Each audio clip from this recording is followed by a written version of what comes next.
On today's episode, I'll take a deeper dive into forward Andrew Cristall's 2023 NHL Draft Profile, and I'll also go over forward MacKenzie Entwistle's season recap segment. All that and plenty more right here on Locked On Blackhawks. You're Locked On Blackhawks, your daily podcast on the Chicago Blackhawks. Part of the Locked On Podcast Network, your team every day.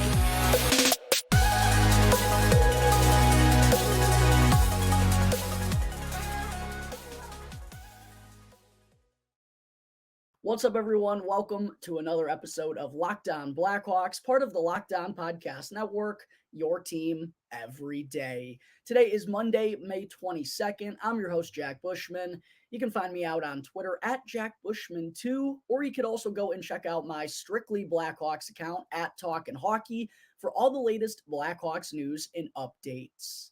And real quick, just a reminder that you could subscribe or follow along for free on YouTube and wherever you may be listening to your podcast. Make sure to do that real quick. It does help me out tremendously, and it also allows you to get the latest episode as soon as it comes out each and every day. I also wanted to let you know that today's episode is sponsored by Game Time. Make sure to go and download the Game Time app right now to get the cheapest tickets to all the latest sports, music, and theater events near you. All right, good afternoon, everyone. As always, thank you all for joining me on another episode of Locked On Blackhawks, your one-stop shop for all things Chicago Blackhawks. And thank you all for making the show your very first listen here to start off your day, your very first listen here to start off your week. Hope everyone out there had themselves a lovely weekend. To open things up on the show here to kick off this week, it's time to get into another 2023 NHL Draft Profile. I obviously begun this segment last week with none other than Colby Barlow, who seems like is kind of a fan favorite right now, according to Blackhawks fans, is a prospect they could potentially trade up for to nab in the 2023 NHL Draft. You can easily go and check out my breakdown on Barlow and whether or not the Blackhawks should consider taking him or consider trading up to get him. Can easily find that out. Can easily, go and watch that video on my YouTube channel. While you're there, make sure to hit that subscribe button for me. I would greatly appreciate it. But next up, though, on my 2023 NHL Draft Profiles today, I will be getting into Andrew Cristall's 2023 NHL Draft Profile, a very intriguing 18-year-old winger, 5'10", only 165 pounds, as I'll talk more about in a moment. That's one of the biggest concerns about Andrew Cristall's game. Spent the last two seasons playing for the Kelowna Rockets of the WHL, and some of you Blackhawks fans may actually remember him or recognize that name a little bit because he played a lot with Colton Dock before he got traded from the Kelowna Rockets to the Seattle Thunderbirds this past season. He spent an entire year with Kelowna after getting traded there from the Saskatoon Blades. Colton's bounced around a couple of times in his junior career thus far. But yes, he did play for the Kelowna Rockets. And yeah, some of you may remember Andrew Cristall and all the good work they did together for that team. And Cristall put up just some absolutely deadly numbers for Kelowna this past season. He tallied 39 goals and 56 assists for 95 points in just 54 games played. That ranks second among all CHL skaters. And for those of you out there who aren't familiar with the CHL, that's the Western Hockey League, the Quebec Major Junior Hockey League, and the Ontario Hockey League. Andrew Cristall ranked second in points per game among all skaters in all three of those leagues, trailing only Connor Bedard. So obviously some special company there. Almost 2 points a game for Andrew Cristall this past season. He was an absolute force to be reckoned with on the offensive side of things. He also went up and posted 6 points in 7 games for Team Canada this past year at the U18 World Juniors, was an alternate captain for that club as well. And a combination of all that stuff has Cristall potentially going as one of the top picks in the 2023 NHL Draft, according to some. And this is where it gets really interesting, diving into Cristall's game and hearing what some different scouting websites and how different people feel about him. There's a lot of what's the word I'm looking for? A lot of disparity about where Cristall could end up going in the first round of the 2023 NHL Draft. We see the Hockey News and McKeen's Hockey have him listed as the number 6 prospect in the 2023 NHL Draft. Elite Prospects has him ranked at number 8. Same with Dobber Prospects. But then we see the Daily Faceoff has Cristall at number 16. Bob MacKenzie has him all the way down at number 18. Sportsnet has him at 25. And then, believe it or not, Craig Button has him going outside of the first round, ranked as the number 35 prospect in the entire draft. So yeah, there's a lot of disparity right now about where Andrew Cristall could end up going. And I referenced this a little bit earlier, but the concerns about his game and why there is this disparity is because, first and foremost, he is only 5'10", right under 170 pounds at this point in time. And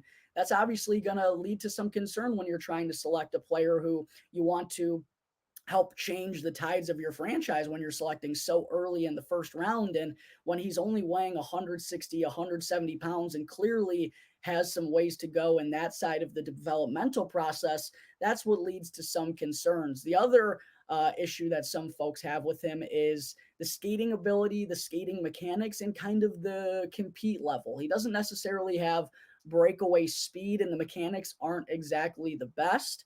To be fair, he does do some things well in terms of skating. He's a really good edge worker, is really good on his edges, and that helps him in transition. He's very aware out there on the ice. So while he doesn't have the best skating mechanics, he does make up for that in terms of his overall hockey IQ. He's very aware of where the defenders are, where his teammates are at, and where he is on the ice and what he needs to do in order to create some space and open things up for his team offensively. But there are some concerns about whether or not he's ever going to be an elite enough skater to be driving play and be a top 6 playmaker at the NHL level. There are some concerns about that side of his game. And then obviously he's going to have to get stronger and kind of round out his game a little bit more, because just being 165 pounds at the junior level, he's already had some difficulty with getting out muscled and just kind of not being able to be effective enough on the forecheck, on the back check, along the boards, not good enough in those areas because the size and strength hinder him a little bit. So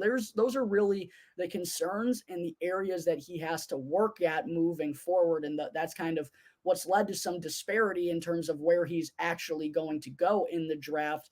But other than that, the offensive side of things for Andrew Cristall is absolutely magnificent. And there's a reason why he was the second most productive player in all of the CHL behind only Connor Bedard. It's because this offensive game is absolutely spectacular. And if you go and watch Andrew Cristall's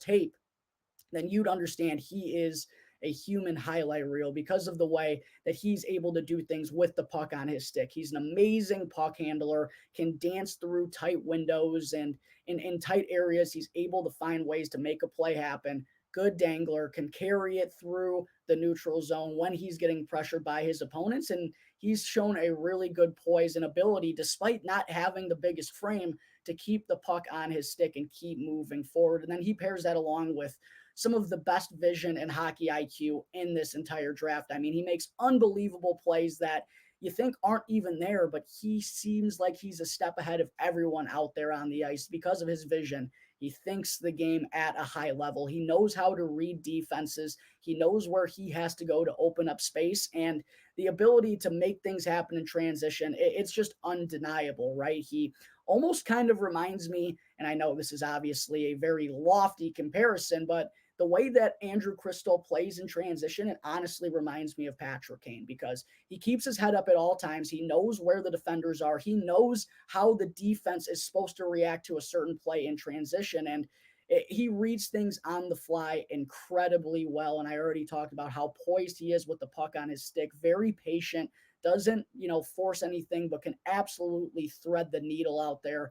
If he has, a 3-on-2 going the other way, he keeps his head up, can see the trailer driving back door and make that quick pass to feed them cutting to the net. Or he knows when he has to kind of pull up at the blue line and skate over at the top and, above the circles to kind of give his teammates and line mates some more time to develop the play and get open a little bit. And then he also has the ability to blow it past the goaltender if you give him too much space. He's more so known as a playmaker, but you don't score 39 goals this season if you can't find the back of the net and don't have some tricks up your sleeve, right? And it doesn't get talked about enough, but his curl and drag wrister and his ability to shoot the puck through traffic, it is really impressive. It might not be the best part of his game, but I do think he is still going to be a capable goal scorer at the next level. But really, on the offensive side of things, it's all about the vision, the hockey IQ, the awareness out there. Like, he thinks the game at such a high level. It's very impressive to see as an 18-year-old.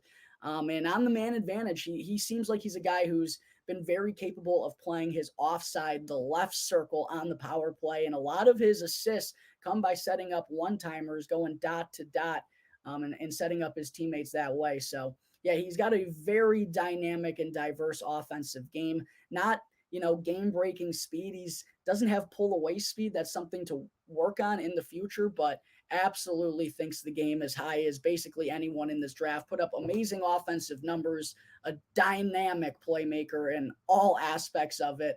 Offensively, there really aren't any concerns about Andrew Cristall's game. It feels like he can be a productive top six forward at the next level. But as I mentioned, there are some concerns about the size, the physicality, the intangibles a little bit. And kind of funny enough, in comparison to Colby Barlow, who I broke down last week, feels like they're two completely different players in this area, where Colby Barlow feels like he's very safe, and it feels like he's got a very good chance of being an NHLer and being a lock to be an NHLer because of the way that he plays and all the things he's able to provide without the puck on his stick. He's a great leader, plays a 200-foot game, tenacious, goes to the dirty areas. The compete level is on a different level. For Andrew Cristall, there are some worries about that kind of stuff. But interestingly enough, I do think the Blackhawks are in a good spot right now. And we heard Mike Donahue, director of scouting, mention this recently, where because of the amount of picks that the Blackhawks have and that they've landed the number 1 overall selection, that's obviously huge in so many different ways, but it can allow them to be a little bit more aggressive. And we saw that with Sam Renzel at the back end of the first round of the 2022 draft. He's a project, and it's going to take him a couple of years, but the Blackhawks can afford to be patient and take on that type of risk. I kind of feel the same thing here about Andrew Cristall. Are there concerns about his game?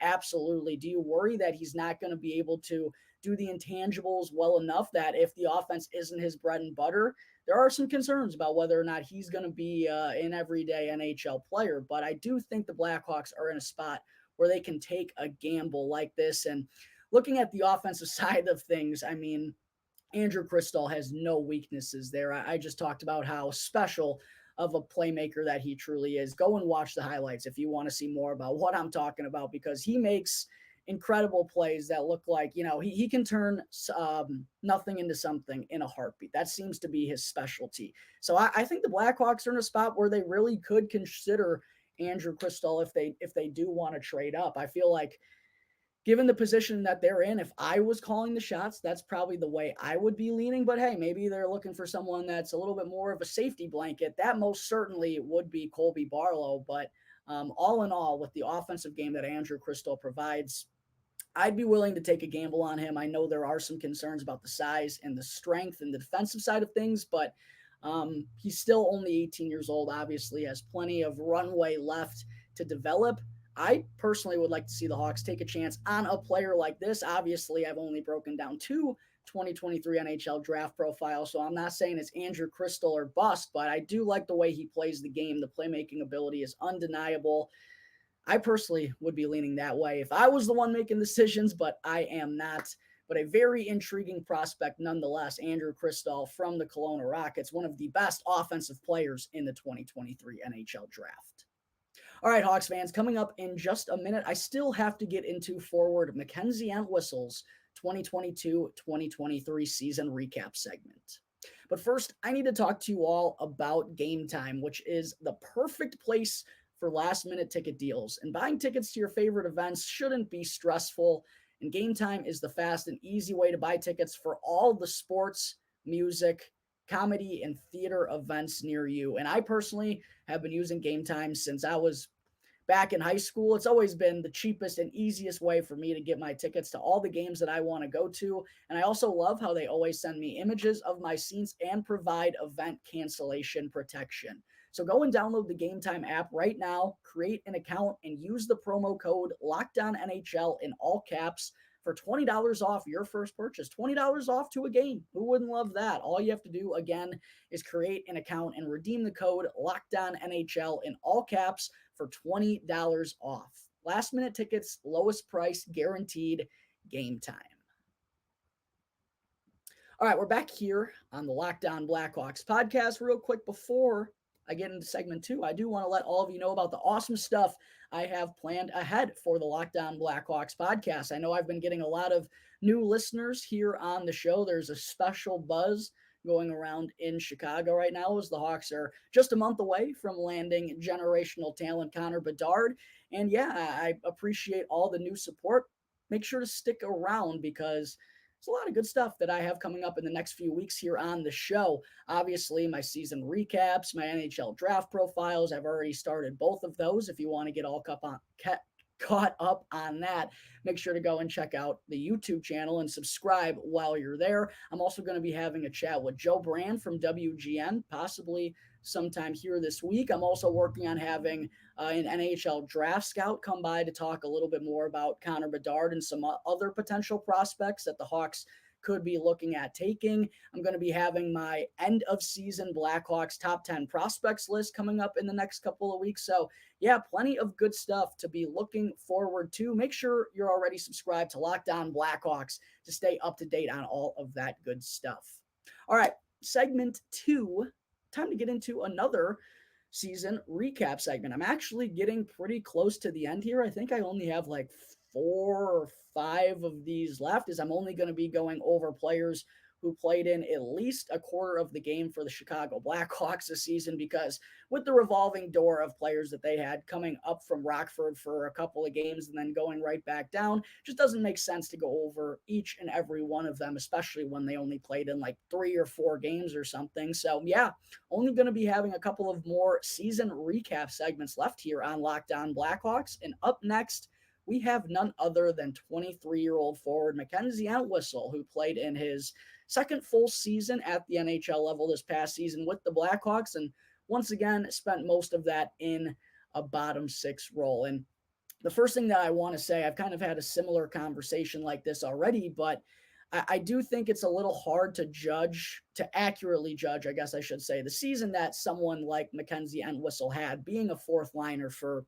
one of the worst teams in the entire NHL. It's like judging a defensive defenseman. I kind of mentioned this with Connor Murphy and with Boris Kachuk, and even a little bit with Seth Jones. It's hard to exactly figure out how influential they were on the Blackhawks play because, more times than not, the Blackhawks wound up losing those games. So it's not the easiest thing to do to kind of grade these players' seasons because their impact isn't necessarily felt on a night-to-night basis. And it's hard to judge and grade it when, the results just aren't there for the Blackhawks. And it feels like, obviously, third and fourth liners, when you're trying to build a Stanley Cup contender, those guys can make or break your team. Whereas, when you're a bottom feeder at the NHL standings, having a mediocre third or fourth line isn't really going to be all that noticeable and isn't going to help get you over the hump because you just have so many glaring flaws. But what I will say about MacKenzie Entwistle, despite, maybe the offensive numbers not taking the leap that I had hoped going into this season, and maybe just there being some more absent performances than I would have liked, I will say there is still a lot to like about his game, and the fact that he's still only 23 years old. He's going to be turning 24 here in less than a month. I still think he's very young, and I do think the way he plays the game and the style he provides is very intriguing for the Blackhawks moving forward. And we've heard them mention as a front office since Kyle Davidson's taken over. We heard Mike Donaghy mention it again. The Blackhawks are really focused on adding speed up and down their lineup, right? It's been so noticeable basically ever since they won their last Stanley Cup in 2015 that they just haven't had the speed to keep up in today's NHL, with the game only getting faster and faster and faster year in and year out. They just haven't had enough dynamic skaters and dynamic playmakers in order to create enough offensively, and it's really put them behind the 8 ball for several seasons now. So that's clearly been a focus of this organization. We also heard Donaghy say there's some prospects that the Blackhawks have already crossed off for the 2023 NHL draft because they're just simply not good enough skaters. So to hear that that's a focal point of the organization moving forward, I think it's incredibly important and has to be a priority for this team with just the way that the game is played nowadays. And with Entwistle being a very good skater that also provides some size in a bottom six role, 6'3", 6'4" forward who moves really well. Maybe not the best skater on the team, but certainly right up there with the best of them. And I think that's the type of game you want your fourth liners to be playing: physical, good skater, good on the forecheck, hard along the walls, obviously a gritty grinder. Sure, the offensive numbers for Entwistle were a little bit down this year, but the way that he played, the style that he provides, the role that he takes on, he's well aware of that, and it never changed from night to night. He knows he's out there to be defensive minded, to be a pain in the butt to play against, hard to play against in the defensive zone, a really hard worker, and he's also going to finish his checks. He's going to be physical with the body, and he's going to make you earn your minutes out there. That's kind of the job of the fourth line, right? To give your big guns a little bit of a rest and to go out there and try and get momentum back on your side and not give up anything. And I think MacKenzie Entwistle, those things he did really well this season, and I'm still intrigued about the steps that he can take in these next couple of years because he already has the size, because he has the physicality, the willingness to be physical, and also the skating ability to go along with it. I think that's kind of the ideal fourth liner. And while, yeah, maybe it wasn't the most impressive season from Entwistle, I think as the Blackhawks, knock on wood, hopefully start to get better and that competitive window opens up again, a player like MacKenzie Entwistle, his impact is going to be felt a little bit more. And also he's going to be a couple of years older and hopefully will have his game rounded out a little bit better as well. So getting into the numbers for MacKenzie Entwistle this season, he ended up playing in 66 of the 82 games for the Blackhawks. That's up from the 55 that he played in as a rookie last year. As I mentioned, though, the offensive numbers, I didn't expect them to be great. It's not like I thought MacKenzie Entwistle was going to be like a 12, 15 goal scorer or anything. No, that's just not what he brings to the table. But I did see some flashes at times last year, particularly when he got an opportunity to play with Jonathan Toews or when he got a little bit of a bump up in the lineup. Again, it's not like he was producing night in and night out, but I thought he was a little bit more capable than what we had seen on the offensive side of things so far in his career, but just didn't go in that direction this season. One thing that also probably didn't help is the Blackhawks were one of the worst offensive teams in the entire NHL as opposed to last season when they still had Patrick Kane, Dylan Strome, Alex DeBrincat, Dominic Kubalik. I know Entwistle didn't get a lot of time with those guys anyway, but just as a whole, the Blackhawks offense obviously struggled a lot more this season than it did the year prior. Entwistle wound up tallying just 4 goals. He had 5 in the 55 games the year before, along with 6 assists, 1 fewer than he had as a rookie, and all totaled 10 points. He had 12 the year before. So we'll see if he can kind of get back above that next season. Hopefully the Blackhawks with Connor Bedard and maybe a couple of others will be a better offensive club as a whole, and maybe that helps Entwistle's numbers be up a little bit more. One thing that I have been impressed with from Entwistle, though, is his ability to stay out of the penalty box for how physical and how scrappy and how grindy he is playing a defensive-minded role on the Blackhawks' fourth line. Only 14 penalty minutes in 66 games this season. And I think as someone who probably is going to be taking on larger roles on the penalty kill, if I had to guess, in these next couple of years, I think that's something that certainly can't, shouldn't be impressive. An ability to stay out of the box in that type of role, I think it's something that's kind of quietly impressive about Entwistle's game. In terms of his shooting percentage, he shot 8% this year, which actually for like a fourth liner isn't all that terrible. Probably would like to see him be a little more aggressive when the puck is on his stick. He shot 14.7% as a rookie last year. Probably not a sustainable number, but if he can get some more shots, maybe we can see that percentage go up a little bit again next season. In terms of the time on ice, it was a bottom 6 role once again for Entwistle, but it looked like he did get trusted upon by Luke Richardson and this coaching staff as the year went on. Ended up averaging 11 minutes and 55 seconds of ice time, which is up from the 10 minutes and 15 seconds he averaged as a rookie. At the faceoff dot, the Blackhawks they used Entwistle mostly as a wing this season, but he did have to play center from time to time due to just all the injuries and the trades the Blackhawks made and dealt with at the center position this year, he ended up winning 46.5% of his draws, took just shy of 200. I'd expect the Blackhawks to use him mostly as a winger moving forward, but at the same time, it is nice to know that he's capable of going in there and winning a draw if needed. In terms of hits, Entwistle racked up 126 this year, which was among the Blackhawks team leaders, although kind of interesting to see that he had 129 in 55 games as a rookie the year before. So 3 more hits in 11 fewer games.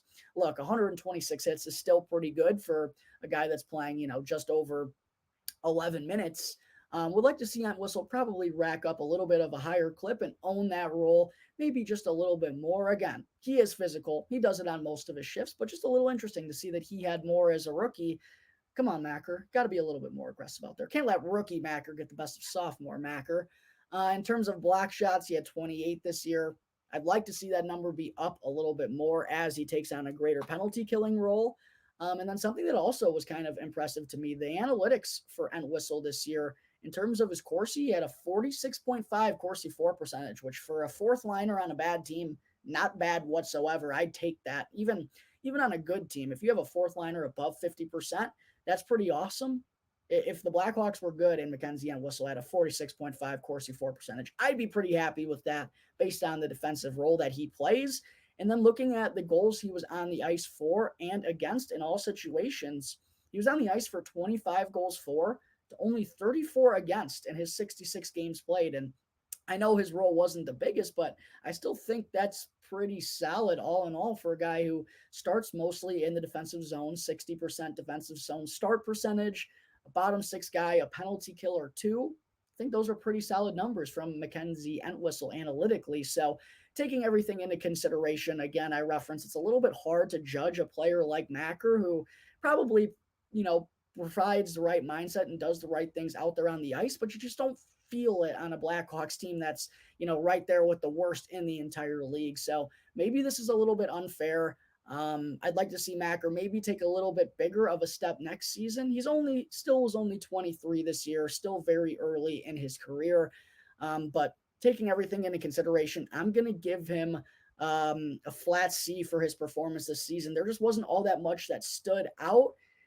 And I do think there's another gear that he can get it to at the same time. And it felt like everyone was kind of on the same page with Entwistle here. 61% of the voters on YouTube voted for a C. 62% of the voters on Twitter voted for a C. 75% of the voters on Instagram voted for a C. And by the way, make sure you're going and checking out the community section on my YouTube channel. I'm asking awesome interactive questions there. It's also where you can hit me up with your Mailbag Monday questions, and also make sure to follow Locked On Blackhawks on Instagram. I'm going to be having a giveaway coming up sometime soon, and I know one of the ways what you're gonna need to do in order to qualify. One of those ways is you're gonna have to be following Locked On Blackhawks on Instagram. So might as well get that out of the way now. Go and follow the channel. I would greatly appreciate it. But yeah, felt like everyone was kind of on the same page here with Entwistle. We all given him a flat C for his performance this season. All right, Blackhawks fans, coming up in just a minute, I still have to get into my weekly Mailbag Monday fan segment where I answer a question from a couple of lucky listeners right here on Locked On Blackhawks. All right, folks, before I wrap up today's show, still got to get into our weekly Mailbag Monday fan segment. And as I just referenced, please make sure you're going and checking out the community tab on my YouTube channel. You can easily find it. Go click on Locked On Blackhawks down below. Make sure you're subscribed to the channel while you're already there. And that's where I'm going to be asking you what grade you think certain players deserve for their performance this season. And also where you can reach out with your Mailbag Monday questions. Also make sure you're following Talkin' Hockey and Locked On Blackhawks on Twitter. Greatly appreciate you all reaching out with your questions. I love this segment. Got a couple of good ones coming up here today. The first of which came from Lee Thomas on YouTube, who seems to be watching all my videos. Lee, greatly appreciate all the support, man. Thank you very much. Lee asked a pretty hearty question here that's going to take me a couple minutes. He asked, maybe the return of DeBrincat. What's your opinion on Connor Murphy? Is Tyler Bertuzzi a good fit? AA staying or going? All right, that's 4 questions right there, and it's only the first half of this question. Lee, you might have to break these up into 2-parters for me. Alex DeBrincat will not be coming back to Chicago if I had to guess. Certainly a more intriguing destination now that they've landed Connor Bedard and have arguably the best prospect pool in the entire NHL. I think it is an intriguing option, but it feels like he's going to have to make a decision before the Blackhawks are going to make one on who they want to go out and get in free agency and kind of add to this roster in the future. So I wouldn't bank on it. Stan Bowman's not in charge anymore. Don't expect a lot of players to be brought back for a second stint. Opinion on Connor Murphy. I do wonder if the Blackhawks could be thinking about trading him because he just doesn't exactly fit what they're doing. And with so many defensive prospects on the horizon these next few years, Seth Jones is already tied up. Like, there's not a whole lot of open spots on defense. At the same time, a veteran leader. I don't think he's been as good the last 2 seasons as he was to the start of his Blackhawks career. But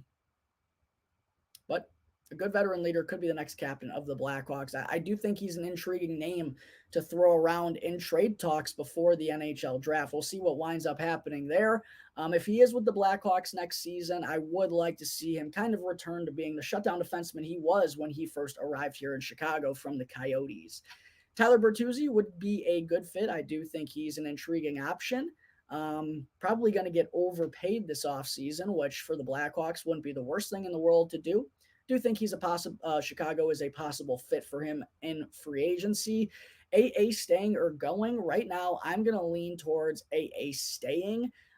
This is where I stand right now. I think Athanasiou is more likely to come back than Max Domi after Domi's just had such a tremendous postseason run for the Dallas Stars. I think someone's going to be willing to give him some big bucks. Not that Chicago wouldn't be able to, but I do think now that he's been a part of back-to-back Stanley Cup playoff runs, I bet he's going to want to, especially if they fall short again this season, I bet he's going to want to be back on a Stanley Cup contender. So that's why I'm leaning more towards Andreas Athanasiou being the one to come back right now.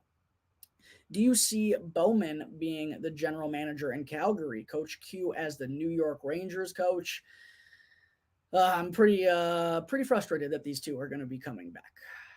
And look, you can all feel your own way. I'm not here to tell anyone how to feel on this matter. It's just sad that the NHL just keeps doing the same thing over and over again. The same general managers, the same coaches. And it's like, after what Quenneville and Bowman did, like, are we really going to bring them back into the NHL? Like, why do we keep recycling the same names, especially Stan Bowman? This guy was not a good general manager. He didn't draft Kane. He didn't draft Taves. He didn't draft Keith. He didn't draft Seabrook. He didn't draft Crawford. He didn't draft Hjalmarsson. He didn't draft Boland. He didn't draft any of them. Sure, he made some good deadline trades, and I will say that. One of his better attributes as a GM was the smaller moves that he made, the one-for-one swaps of like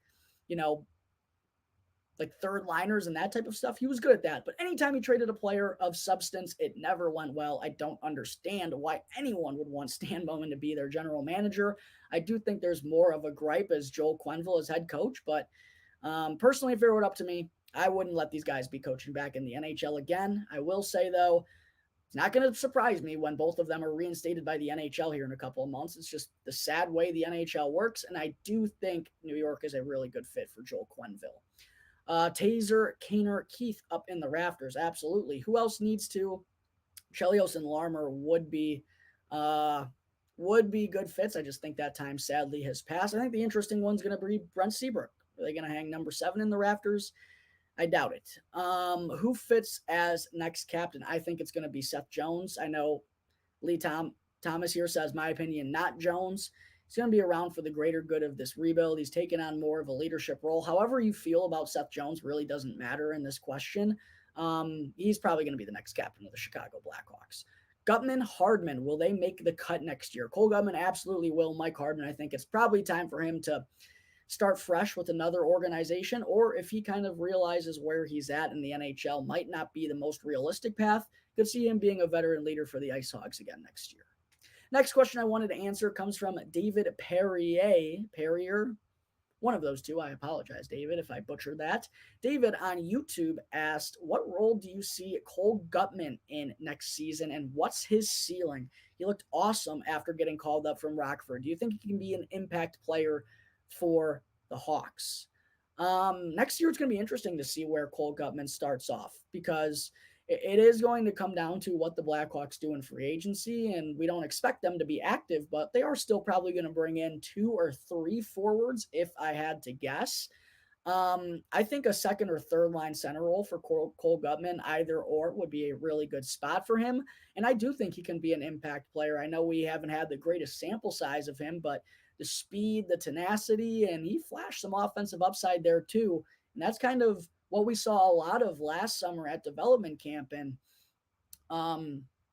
at the prospect showcase against the Minnesota Wild. Outside of Lucas Reichel, Cole Gutman looked like the most NHL ready forward from the Blackhawks prospect group. So I'm certainly excited to see more out of him next season.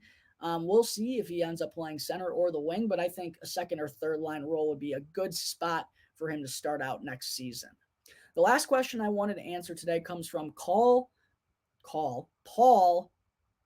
Cavestilli.